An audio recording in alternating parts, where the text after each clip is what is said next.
I've got a PowerPoint. I don't know if you want me to share this here. Yeah, please do. Yeah, Okay, it might be easier to walk and talk, if you know what I mean. exactly. So hopefully you can see this. Yeah, yeah, yeah. Okay, so the subject base we're talking about, before we jump into the recruiting though, let's talk about some of the stats. So these are interesting stats, and Randy, chime in, because I know you are a stats guy yourself, and you bring in a lot. You like how I use the chime in part? Chime in when you It happens. It's impossible to avoid. It'll happen at least 2 more times today. Excellent. So here's an interesting stat I found. This all comes from the National Association of Realtors, so profile home buyers and sellers. You can find it yourself online.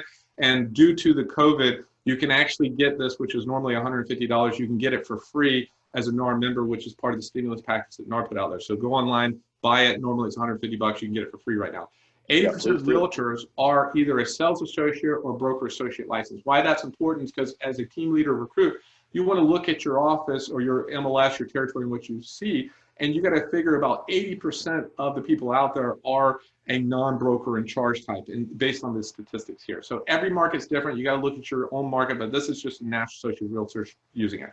Another one that's very interesting to me for recruiting purposes is the tenure of an agent. On average is 4 years. Now, depending upon what we build in our company with, having things like lead generation, having culture, having training, having upward mobility systems built in place, you can increase the tenure. But on average, the tenure of a typical realtor is 4 years. So we will build that into our recruiting plan. This is another interesting one. The median income has risen from 41.8 to 49.7 from 2018 to 2019, which is in essence a 20% increase. So your sales could increase by 20% if your agents are just following this median size of it. So good stuff in terms of knowledge and numbers. So these are a couple of stats. Another one, and I specifically put this in for you, Randy, is when asked where buyers found their home. Now, I'm a realtor. I'm an advocate of the realtor base, and I would say that most every customer, if you're working with customers, where do they find your home?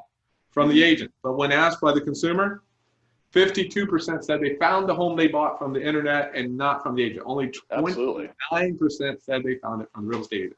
And again, this is a source from the realtor profile. And that 29%, they were still looking online. It's not like they were sitting on their thumbs, right? They were still looking online.